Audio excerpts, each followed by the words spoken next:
Welcome, y'all, to Reengage Online. We are so excited that we still get to finish out Reengage this semester and just take it to a different platform. So let me explain a little bit about what it's going to look like from here on out. You will tune in every Wednesday at 7, just like if you were here. We can help give you a couple of ideas. Y'all all know we have 6 kids, and so for us, we're having to navigate through what does that look like to tune into something at 7. What are some ideas of things that we're going to do? I think if you just prep your kids ahead of time, hey, mom and dad need to sit down and watch this video at 7 o'clock, and you just kind of work your schedule about when you do dinner. You have activities for the kids to do, and just, again, kind of know what your role is and what the kids can do, or have them watch a movie or something kind of while you're doing the Reengage video. I say pour yourself a glass of wine, grab a beer, a soda, and go outside on your back porch and make it a date time. Just tell your kids, hey, y'all are good. Mom and dad, this is something we do every week to make our marriage stronger, and we're not going to stop just because the world around us is uncertain. We want to still prioritize fighting for our marriage and making it as healthy as possible. And so make sure they're awake while you're doing it so that they see the investment that you're choosing to make in each other, and that will bring them peace more than you know. So whatever you need to do to make that work, but you'll join with us at 7. For this week and next week, we are going to draw out the Q&A because y'all submitted so many great questions this time, and because now we have more flexibility in our schedule, we are going to make this week and next week Q&A questions, and so you'll watch this with us for 45 minutes, 30 to 45 minutes, and then immediately after, your small group leader, your table leader, will call you through Zoom, and y'all will get to have your small group discussion through that Zoom call. So hopefully we will get to finish out. It will extend 1 week since we took an extra week off for spring break just to get all of our logistics in order, so it'll go to May 20th. So write that on your calendar. Hopefully y'all don't have a ton of things. Life slowed down for you a little bit, and that's not a big deal. Is there anything else to cover? Well, just to say to those of you who are watching this video stream, maybe you went through Reengage in a past semester and you're just touching base with us for some refreshers for your marriage, or maybe this is your very first time to tune in to our Reengage ministry and our program, and this is kind of a unique opportunity because normally you can't participate. You have to be in the room. You have to be in the class to participate in the program, but because we're moving online for the rest of this semester, if this is your first time to tune in, we hope that this is beneficial to your marriage, but we also want to encourage you to go ahead and get registered and save a spot for you for the fall semester. And so we'll share the link on how to get registered if you're new to Reengage, but we'd love to have you participate with us when we start our new semester in August. And though this is awesome to get to do this online, there's something so special about doing Reengage in the room. And so yes, for sure, if you're watching this just to get a taste of Reengage, we are just praying for you and that you will take the step to sign up to get ready for the fall semester. So let's go, Q&A. Awesome. Well, so we asked you a few weeks ago to submit questions. We had questions that the men submitted, men want to know, and questions that the wives submitted, women want to know. And so we've compiled all of those, and there were so many questions that we're going to do 2 videos. So this is part 1 of answering those questions. We will broadcast part 2 next week. And we really want to divide them into 2 big categories. The first category that we're going to discuss on this video are all the questions we got about sexual intimacy, because there were a lot from the husbands and the wives. And then next week, we'll tackle some of the other questions we got about communication, conflict, finance, finances, that cover a lot of different topics. But today, we want to dive into these questions about sex, and so we hope that these will be helpful to you. And Barry and I will be open and honest in our answers, and encourage you to be open and honest with your small group as you discuss this topic with them. Let's dive in. Okay. Wives want to know. You ready? Ready. Okay. How do I help my husband understand that my intimacy with him is difficult sometimes due to past trauma? Yeah, so I think if you're a wife out there and sexual intimacy with your husband brings up abuse or trauma from your past, you need to be very open and honest with your husband to really communicate with him about how your experiences from the past affect you emotionally and how you might be responding to his sexual advances in a certain way that has nothing to do with him. And he needs to know that. Because the thing is, he doesn't know what he doesn't know. Yeah. If that's not his experience, his background, he doesn't know how his advances or his touch or anything is affecting you That's without right. you telling him. Yeah, and he may be reading that it's about him or it's Yep. something that he's doing, when in reality there is this past trauma and abuse that has to be healed. And I think the main thing that I would say to you, and you can add your input on this, but is that you do whatever you need to do to get help to find healing from that past trauma. And in our experience, there is a lot of good resources out there, but just acknowledge it takes time. There is a place for professional counseling. There's a place for informed trauma care where you are part of a ministry that knows how to help people with trauma. And also just being able to get to that place where you can openly and honestly communicate about what has happened. And for many people, that comes years and years and years after the abuse itself.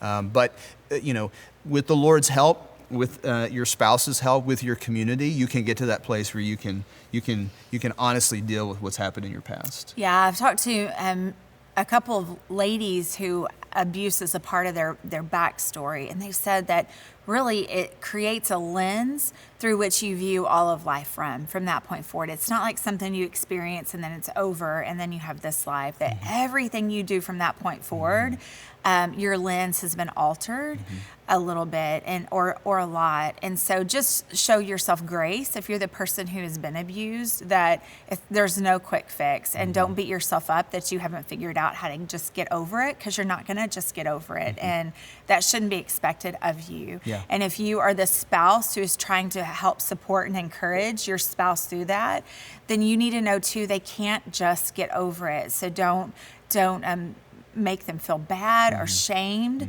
for carrying that and it affecting your intimacy, because it just is, and it's not their fault either.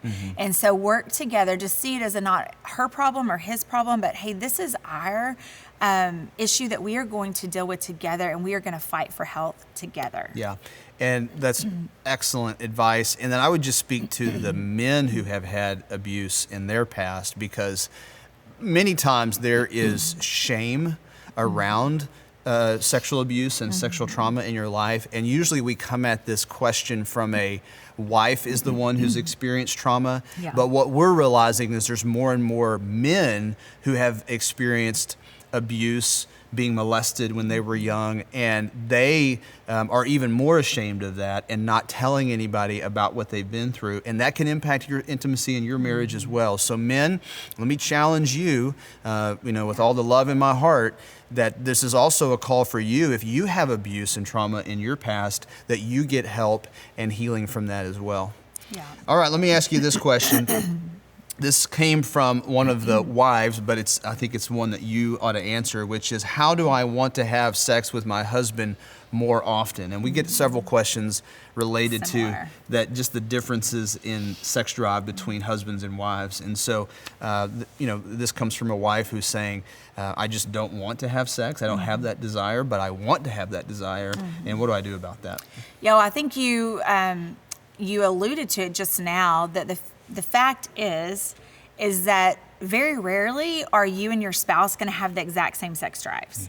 It's going to vary by season. It might be that the man tends to have a higher sex drive in your relationship than the woman. It might be opposite that. But you're not going to hardly ever find that you both are like on the exact same page where your sex drive is. So now, how do you go from there? Well, first you recognize and put it out there that it is important. It's an important part of your relationship. God created it. God created it and said it's good.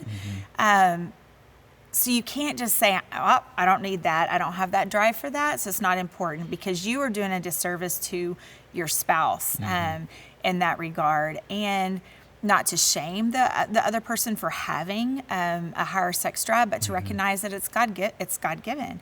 And so I was given some advice right when we moved here from a pastor's wife, actually. And she was meeting with a lot of pastors' wives, and she at the end said, your assignment is to go home and have sex with your husband. And she said, and if you don't feel like it, that's okay. We all have, moments like that. But you just say, honey, can I go to the bathroom for a little bit and I'll be back out? And she said, and then you go into the bathroom and you pray and beg God to give you that desire for your spouse, and that's okay to do, but you pursue that oneness. I can tell you want to add something to it. No, you didn't. I would also say you've got to have sex to want to have sex. Like, you're just going to have to just keep practicing. Just put yourself out there. I think for ladies sometimes that it's not that we don't desire to have sex. Sometimes it's just that we are constantly battling insecurities about our body. Our bodies change as we have kids and with age. And so having to fight that lie that your husband is not attracted to you, and that was a couple of questions. I think you have to just fight that they love you, and they're not focused on all the scars from the pregnancies and stretch marks and all that. They're focused on you, and they just want to be connected with you. So I would say you're just going to have to put yourself out there and have sex to want sex. And then the other big thing for me that I tell moms all the time is that we as ladies, we can find so many great things to fill our time with. And I can say that even during this season of quarantine, that I am actually probably more exhausted now. And it's good things. It's really fun things with our family even. But I can find so many ways, even in our home, of ways to fill up our time and to use my energy. But then what happens is that I get to the end of the day and I can be exhausted.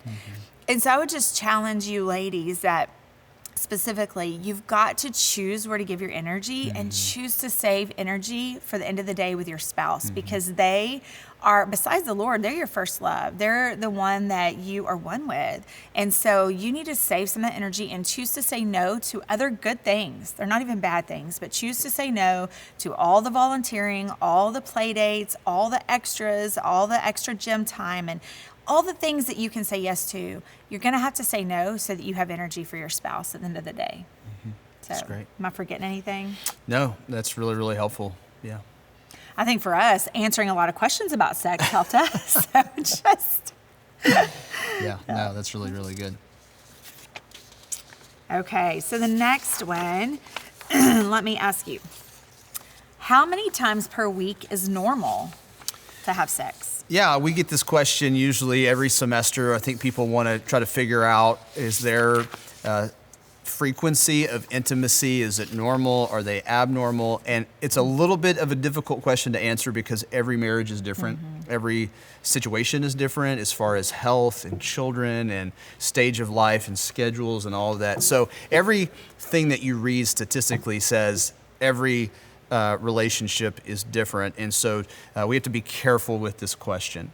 At the same time, I think it's just good to know in general kind of where people are at in their marriages. And this is not rocket science. It's kind of common sense when you think about it. But that married couples early in their marriage, their 20s and their 30s, average about 2 times to 3 times a week of sexual intimacy in their marriage. As they age, so when they get into their 40s and 50s, it tends to decrease some to about once a week. As they go on into their 60s and 70s, maybe once or twice a month. And then even, people who are sexually active late in their marriage and up in their 80s and older, it may be even less time than that, once every other month or once a month, something like that.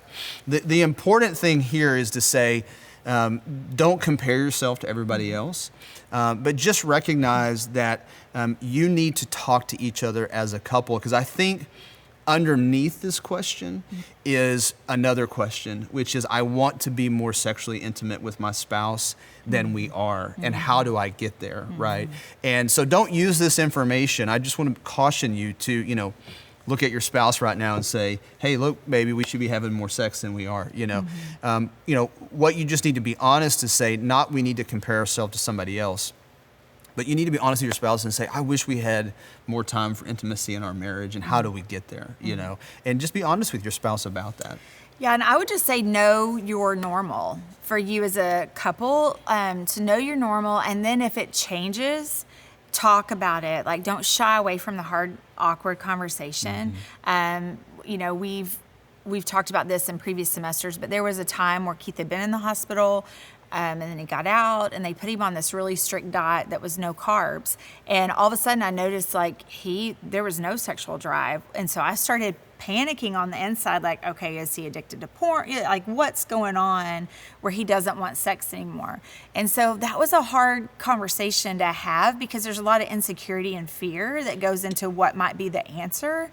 And for him to say, he was like, I don't know. I don't know. It's worrying me too. So we went to the doctor. Anyways, we started doing research, and it was that he had cut all the carbs out. Yeah. And so it was a simple fix. And so I just want to challenge y'all to choose to dive into the hard and awkward conversation, because it could quite simply be something that you are not even thinking, because our minds tend to go worst case scenario and go down, spiral out of control. So stop it before it spirals and have the conversation and then work on it. It could be that, hey, your husband comes to you and says, hey, I miss you. Like, why aren't we having more sex? And maybe you know that you're having hot flashes and that you are like starting to notice the signs of menopause, and you just need to tell him, because he's not a woman, and say, hey, I really think I'm in early stages of menopause. I might need to go to my doctor, get on some hormones or something, or see what's going on. So I'm just saying, you've got to communicate, because your spouse isn't you, and they don't know what's going on, and y'all can work on a solution together. Yeah, that's good. One of the other questions that we get, and this came in a lot of different ways from the men, but let me ask it this way. This man says, why does my wife think after a long marriage that sex is almost not applied? No more, she says. And so we got a lot of questions like that, where this is an extreme version of this question, but for a lot of the men, they're saying, why does my wife not want to have sex with me, or doesn't want to have sex as often as I do, or has said no more to sex in our relationship? I know it's a nuanced answer, because every circumstance is different, but can you help us as husbands just kind of understand this situation a little bit better? Yeah, well, first I want to say, if your husband wants sex and you don't, he's not sinning for wanting sex. And I think about this Proverbs passage that, is it going to make you blush if I read it? No, read it. It says, let your fountain be blessed, and take pleasure in the wife of your youth. A loving deer, a graceful doe, let her breasts always satisfy you. Be lost in her love forever. Amen. And that's in Proverbs 5. And so God created a husband to have this sexual drive, and then he's commanded to focus that sexual energy on his spouse.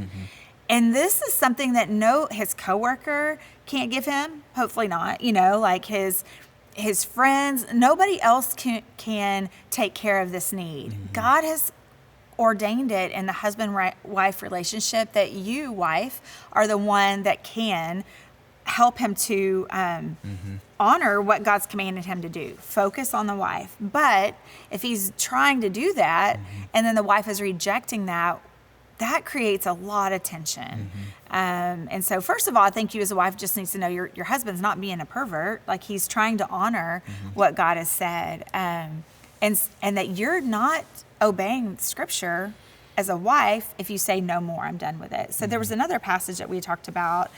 Well, 1 Corinthians 7 just talks about the husbands and wives, their body not being their own within the marriage relationship, but belonging to their spouse. And obviously that's not an excuse for any kind of abuse or mistreatment within the sexual relationship, but it's just an acknowledgement of what Barry's saying. It's kind of a New Testament version of Proverbs 5, which is that, thinking about your body in an unselfish way. How do I serve my spouse with my physical body? And we're talking to the wives, but that goes for husbands too, where it's not just about, well, my wife should give me sex so I get my needs met, but also how do I meet her needs? Like, how do I use my body to serve her physically in the relationship as well? Yeah, and let's talk about, sorry, y'all, I just want to make sure this is on silent. How do you do that? I don't know. Just keep going. Okay, sorry. So let's talk about why your wife is saying no more. Or as you as a wife, if you're in this boat where you know your husband, and there was a lot of questions similar, so wives, don't look at your husband like, I know you're the one that submitted it, because there was actually a lot of similar questions like this. But let's talk about what are the reasons why you might say that. Earlier we talked about trauma, if there was abuse in the past. So that's a very legit reason why you could be struggling. It's still not okay to say no more. So you, again, go back to our previous question, you got to work through that and get healthy. Is it menopause? Is it physical changes? Or is it that you're in pain and you're like, I just don't want to endure that pain every time? But you still can get help for that. Yeah, talk to a doctor about that. Yeah, like there is a solution, and so don't just give up and think your husband should be fine with you not pursuing health. Because if your arm was broken, you would go get it fixed. If your child was hurting and in pain, you would take them to the doctor to get it fixed. So this is a part you need to get healthy in. Is it an emotional disconnect? Are you as a wife saying, hey, you never show me love, and so why would I give you sex? So is it a rebellious spirit within you of saying, no, I'm going to withhold this because you do not love me well? And so if that's the case, then first you need to confess that to your spouse. You need to talk through it, and instead of, and when we say talk through it, not that you immediately throw up on your husband, but just say, this is how I'm feeling. And then husband, you need to listen really well to what she's saying, and then own how have you in this situation created a distance between y'all. Let's press into that point a little bit, because I think that is a big deal when it comes to intimacy. Like, we have seen this in our own marriage, and we've talked to a lot of couples who they get an unhealthy cycle when it comes to this intimacy discussion, where the husband pursues his wife to have sex for any number of these reasons. She resists him. He gets his pride hurt, right? And saying like, oh, well, you don't respect me or my needs, or who are you to push me away, right? And then he, in his immaturity and unhealth, says, well, forget her. Like, I don't want to be in a situation where I feel like she, has control over me or power. So he goes somewhere else to get that need met, maybe through pornography or maybe through an affair or some other relationship. And almost in kind of, we wouldn't say these words, but in spite of the wife not responding the way he wants to, but then as he withdraws, then the wife starts to be hurt. How come you're not pursuing me anymore? And that makes her more upset. So back to this real unhealthy cycle that just kind of spirals out of control. And then you end up in a situation where a couple says, we haven't had sex in a year or 2 years, and that's just not healthy for the relationship. And so how do you unwind that cycle? Well, you've got to go the other direction. You got to forgive each other. You've got to ask for forgiveness for the things you've done. And husband, you got to get over your pride. You got to pursue your wife again, emotionally, friendship, non-sexual touch, like drawing close to her, and then try to engage sexually again. Wives have to, again, respond to their husband's engagement there. So just, you brought up the topic. It's just a huge mess in a lot of these marriages. And so if you're in that unhealthy cycle right now, we just want you to know there is help and there is hope. And we want to help you get out of that unhealthy cycle and get back into a healthy rhythm. And I always say you can do hard for a season. It might be really hard and uncomfortable for a little bit as stuff is confessed. And I will say too, very rarely is it all on one spouse of how you got to that point. Very rarely. And so there shouldn't be any blame game going on. But when you're ready to okay, we're going to sit down and have this really hard, awkward conversation, you need to come to it where you're both full of grace and ready to forgive, because you're both part of the problem. You're both sinners. Well, and this is one of those areas we talk about staying in your circle and re-engage. This is one of the hardest areas to stay in your circle, right? It's so hard. Because you want to say, well, I wouldn't do this if you didn't do that. So we blame our spouse for our behavior, So the husband says, well, I wouldn't look at porn if you weren't so cold to me sexually. Well, what are you doing? You're jumping outside of your circle. You're not taking responsibility for yourself, Or the wife might say, well, I wouldn't be so cold to you except, you don't ever help me with the dishes or help with the kids, Well, again, what are you doing? You're outside your circle, blaming your spouse for your behavior. And so all that to say, you can't get healthy until you can stay in your circle and say, what do I need to take responsibility for and why this is broken in our relationship? That's so good. That's really good. Okay, let's go back to wives want to know. I love my husband. Oh, wait, no, let's go down this one. Well, it kind of goes to what we were just saying. The husbands were saying, why doesn't my wife want to have sex? Yeah. And these were like a lot of questions from the wives saying, why do husbands always want to have sex? They're very connected. So Well, let me answer it from the flip side, because you were doing a good job explaining to the husbands why their wives might struggle with sex. Yeah. I think for me, let me just speak to the wives for a minute about helping you understand your husband and how he's wired. And again, please forgive the generalizations, because every man is different. Every marriage is different. I know we keep saying that, but we have to caveat everything we say, because you have to figure out your own marriage. But in general, here's how it works. Men are wired physically different than women, okay? Chemically, men have more testosterone, which is what drives your sexual energy and sexual drive. And so that's why physically men have a higher sex drive than women. Also, men are visually turned on, okay? So they are turned on visually, then that moves to sexual, then that moves to emotional. That's typically how men kind of function. Whereas women, the pathway is very different. The pathway is emotional connection first, that then moves sexual.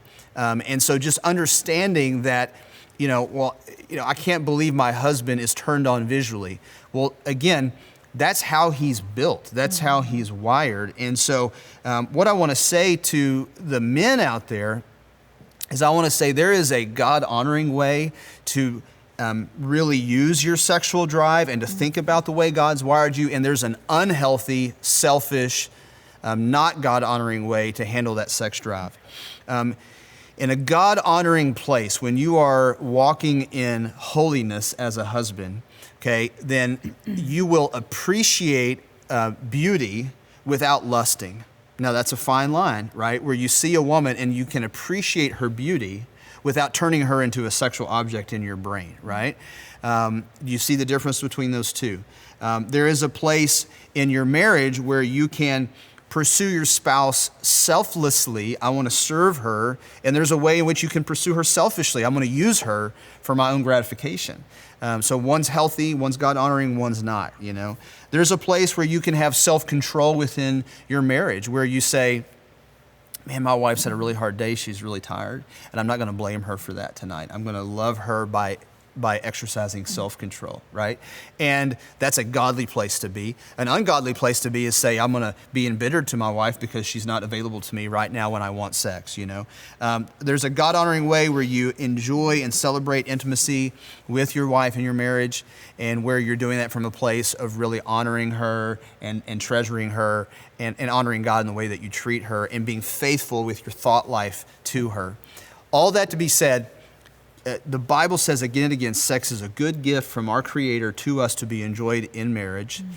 It's like fire. You put fire in the fireplace and it keeps everybody warm. You take fire out of the fireplace, it burns the whole house down.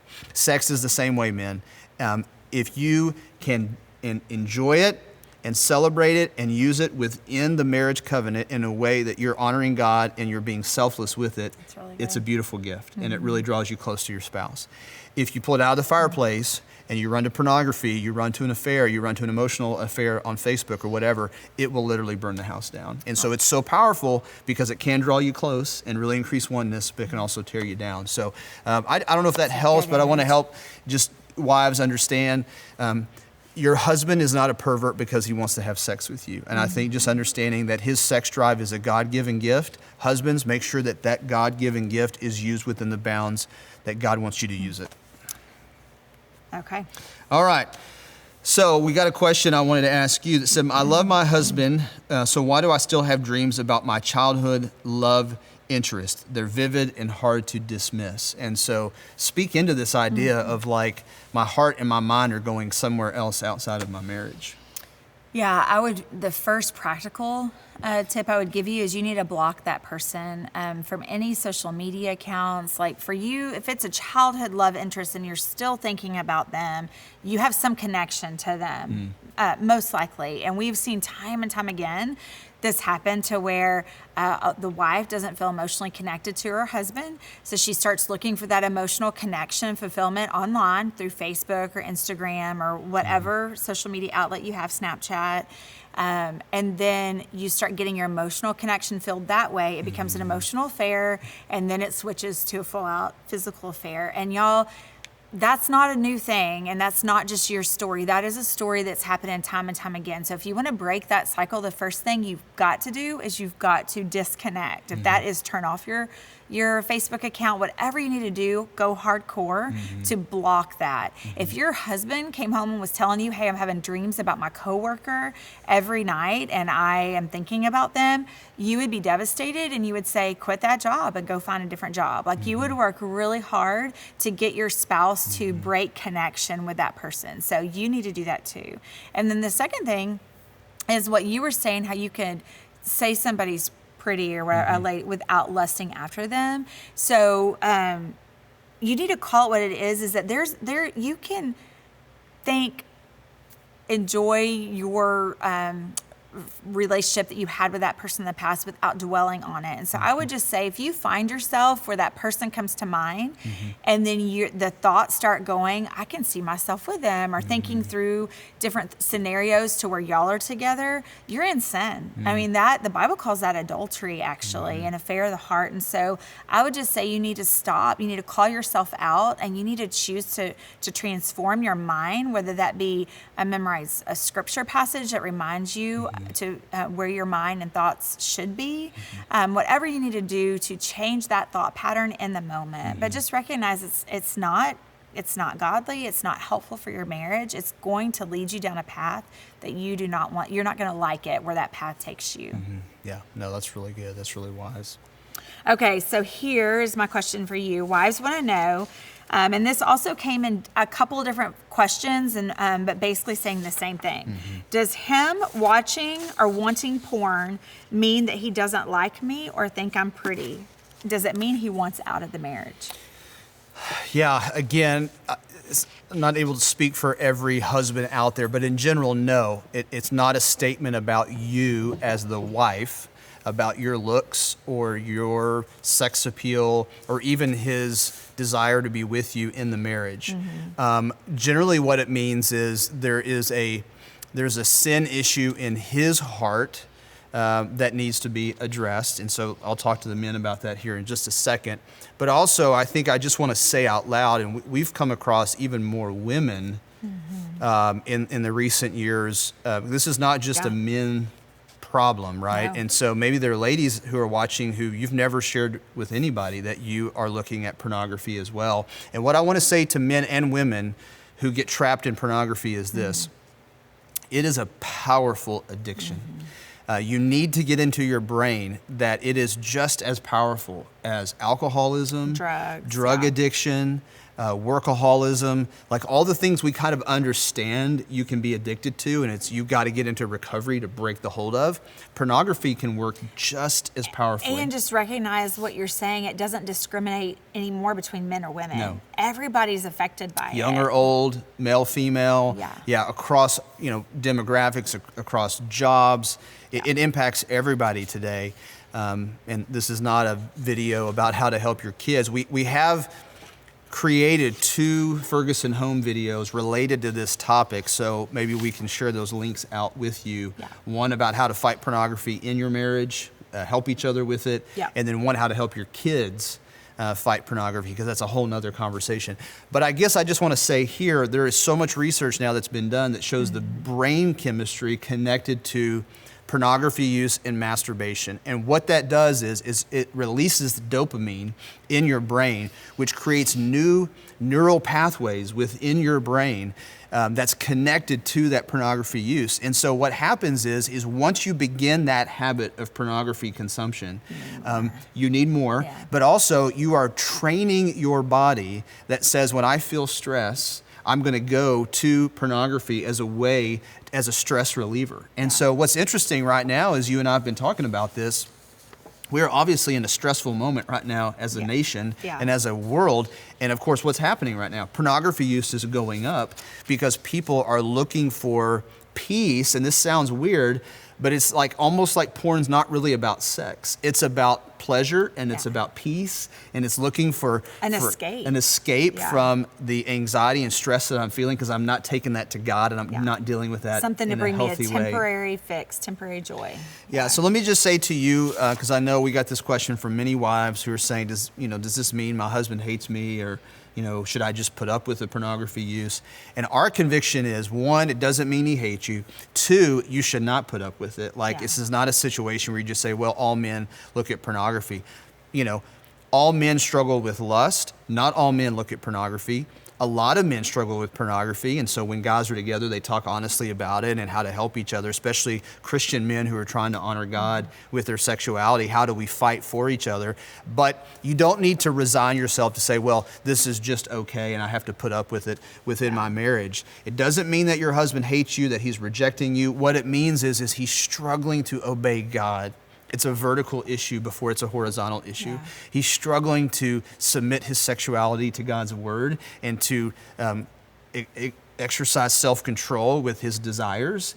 And he has to unlearn bad habits and really has to get into a recovery program. And so because it's really addictive, if you're watching this video, I know this is not really a video about addiction, but when we talk about porn, we have to kind of go here, which is, if you're watching this and you've been using porn for years and you're in that addictive cycle, and it may not be every day, but it might be 2 or 3 times a week, and you're just in this cycle with porn use, you are not going to be able to get out of that with self-will, willpower. You're not just going to tell yourself, I'm just going to stop doing that. That's like asking somebody who smoked cigarettes for 30 years to just stop on a dime.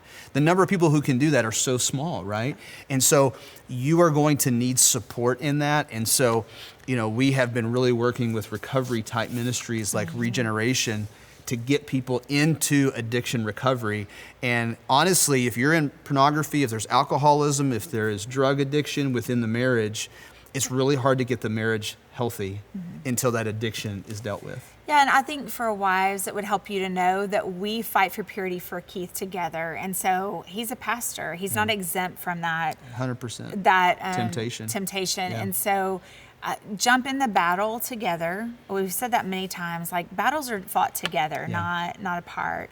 And so I'm a part of a deal called Accountable to You. And what's the other, where I get reports, like if he clicks on any link, and I don't make him do that, but he knows, hey, I need the help. I need to know that there's somebody who's keeping me accountable. Yeah,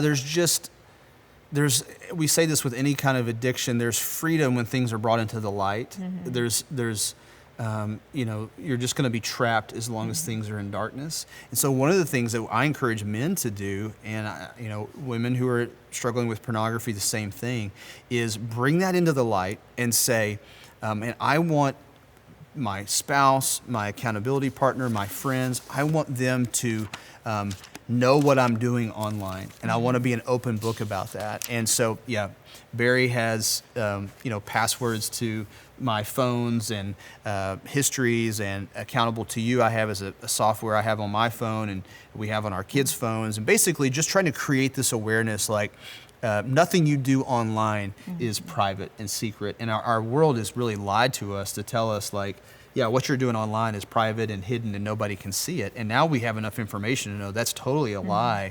Everybody's watching something, some company's tracking something of where you're going all the time. And so the Accountable to You is just saying, let's just bring everything into the light and be aware of what we're doing online. Yeah, and whether you're a believer in Jesus Christ or you're not, the thing is that we all struggle with joy, but as believers, we have that joy. But, I was just in my quiet time this morning, just being reminded that there are still hindrances to me knowing the joy that is mine already as a believer in Jesus Christ. And one of those things is when there's unconfessed sin. So when you're keeping stuff, so as believers or unbelievers, like the tendency is to hide stuff, and that never works in your favor, and it will affect your physical health, and it will just bring you down mentally, physically, spiritually, until you bring it to the light. So there's just so much that comes from that. And I want y'all to on your own time, find a Bible and go to Psalm 32. And I just love the account of of David, who said that, God said he was a man after God's own heart, right? But he had a lot of sin going on. He had an affair. There was stuff going on in his life. But this psalm, he starts out saying, how joyful is the one whose transgression is forgiven, whose sin is covered. How joyful is a person whom the Lord does not charge with iniquity and whose spirit is no deceit. When I kept silent, my bones became brittle from my groaning all day long. For day and night your hand was heavy on me and my strength was drained as in the summer heat. Then I acknowledged my sin to you and did not conceal my iniquity.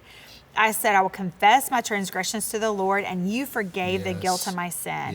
Therefore, let everyone who's faithful pray to you immediately. So I just want to encourage y'all that we so often in the world, we see God as this condemning God. But the truth is that God is a God who longs to shower us with forgiveness when we come to him. And the peace that comes when we confess sin is amazing. I'll never get over it.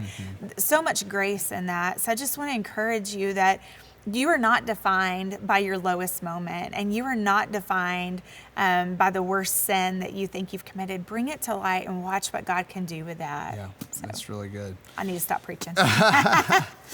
So we really are running out of time on this video, but I wanted to say, do you have any final questions or words you want to ask? Yeah, there was one more question kind of tied to this one, and it was, how do I seek support as a wife while my husband's pursuing his pursuing healing from his porn addiction?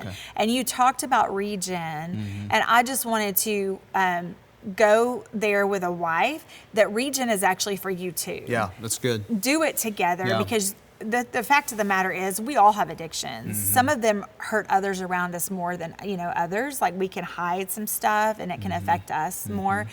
But this Regen program, and we can put the link right now, we encourage all of our people at City View to go to the Regen program that's offered at First Baptist Georgetown. And so we have a lot of City View people that go there on Wednesday nights. And so once you're done with this re-engaged semester, that might be a great next step. But yes, you should seek healing and support, and find a support group for you. Yeah, absolutely. And just to shepherd your heart, if you do have a spouse who's addicted to porn, is what I was saying before. Like, you shouldn't settle for that. Like, well, this is just going to be part of our marriage. I kind of compare it to, like, there's another person in the bedroom with you, and you would never be okay with another person in your bed. And so what you want to do is, like Barry's saying, is you want to work on healing and wholeness in your heart. So your spouse, your husband, or your wife, whatever it is, can see that in your life and be attracted to that. And as they see you experiencing freedom, say, man, I want that same freedom in my life. And then also, just don't forget to pray for your spouse. I think we'd say this about any issue, but I think when it comes to sexuality especially, we can kind of become enemies with each other because we're so different. But man, there's nothing that softens your heart for your spouse faster than praying for them, and praying for freedom for them, praying for joy, praying for their relationship with Christ, because it's only there that they're going to experience freedom. Yeah, and you've got to get to a place where you stop throwing the pity party. It sucks. Like, there's no getting around that. It stinks, and it is so hurtful, and it is so easy to take it personally. And I get that. But at the end of the day, ask God to give you the boldness and the strength to put those boxing gloves on and get in the ring with your spouse and fight with them, because you're their helpmate. Like, you want them to be healthy. And so for whatever reason, God has revealed that their struggle to you, not so that you can keep bearing them down in shame, because that's not godly, but so that you can jump in with them and say, okay, I'm your support. What do I need to do to help you to get healthy? Yeah, and that's why this conversation is so connected to the earlier one about closing the doors and locking the windows and all that, to say to your spouse, hey, I'm in this with you. Like, I'm not going anywhere, but we have to get help, and we have to get healthy in our sexual relationship. So I know we've unloaded a ton of information on you in this video, and there's so many topics that we've brought up. As you jump into your Zoom call with your table group, we want you to start by just saying what in the Q&A resonated with you. There may be some pain here in this conversation, but man, just encourage you to be open and honest and pray for one another with your small group. And then next week when we come back on part 2 of the Q&A, we'll get into a bunch of of other questions that people have. Final words for our Reengage group? Yeah, I forgot. This doesn't really help this week, but for next week, I think there's going to be like where you can leave comments. And so as we're talking, interact with us, because your leaders are also going to be on there and can help maybe answer stuff for you that maybe we don't see, but they can. Yeah, absolutely. And once again, if you are brand new to Reengage, thanks for being a part of this video broadcast today. We'd love to have you sign up for the fall semester. Reengage is a 17-week program that incorporates testimonies and teaching and small group discussion, and has a curriculum that walks you through to really help you get healing and health in your marriage. Yeah, and it runs with the school year. Well, I'll say that right now, it's all crazy, but normally it runs with the school year. So it starts typically the week that school's starting. It ends right before the Christmas break. And if you have a middle schooler, then there's stuff going on here at the church. We have a great childcare where they're really loving on your kids and doing their own stuff for babies all the way up to elementary. And then middle school has their own youth program. So we make it as easy as possible for you to show up and work on your marriage together. So get signed up today. Yep. Love y'all. Have a great rest of your evening.